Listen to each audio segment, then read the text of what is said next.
Some jungles are full of life. Some are full of death. This story isn't about wild animals. It's about what the animals fear. It's about something that watches and whispers, something that was never meant to be seen. And yet, one night, it was. It began with 4 friends: Arif, Rifat, Sohail, and Fahim. They were young, brave, and stupid.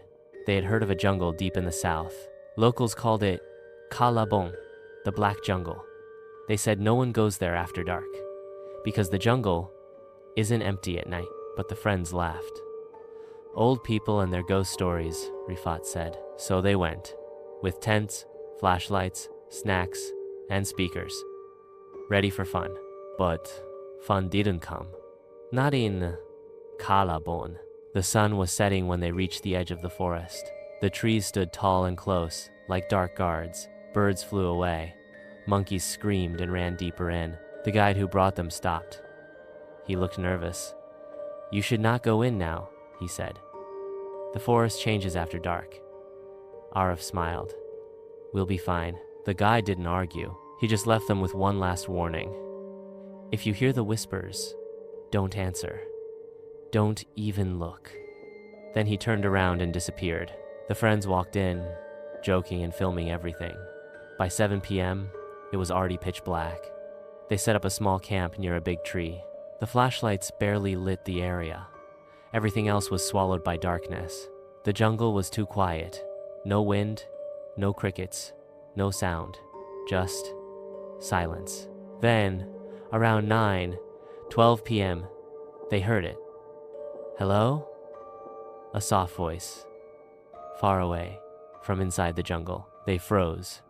"Did someone say that?" Sohail asked. Arif laughed nervously. "Probably a bird or something." Then again, "Hello?" This time, it was closer. Fahim stood up with a flashlight. "Maybe someone's lost," he said.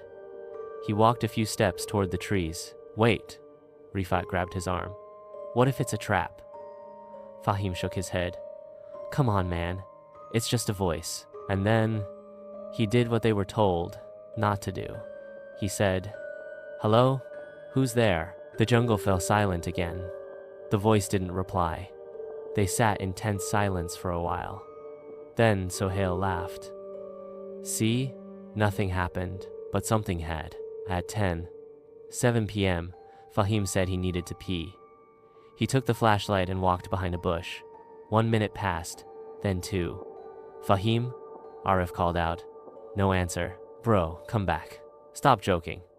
Still nothing. They grabbed a light and went to look. But he was gone. Not a single sound. No scream. No sign. Only the flashlight. It was lying on the ground. "Stillom," panic started. "Maybe he went back to the road," Sohail said. Arif shook his head. "No way. He wouldn't just leave." Then came the voice again. This time, right behind them. "Arif." They turned around fast. No one. Just trees and darkness. Then again, "Sohail, come here." It sounded like Fahim, but twisted, like his voice, underwater. Sohail took a step forward. His eyes were empty. Rifat grabbed him. "Don't go. That's not him." Sohail snapped out of it. He looked terrified. It felt like someone was inside my head. The group ran back to the tent. But now, the tent was torn apart, scratched, ripped open, as if something big had been inside it. Rifat whispered, "What the hell is going on?" Arif looked around. He felt it. They were not alone. From behind every tree, between every shadow, eyes were watching. Not animal eyes. Not human either. Cold, pale, and filled with hunger. They decided to run. But panic makes people dumb. They split up. Arif and Rifat ran one way, Sohail ran the other, and the jungle swallowed them whole. Rifat and Arif stumbled through the vines and mud. Suddenly, Rifat tripped. "Go!" he yelled.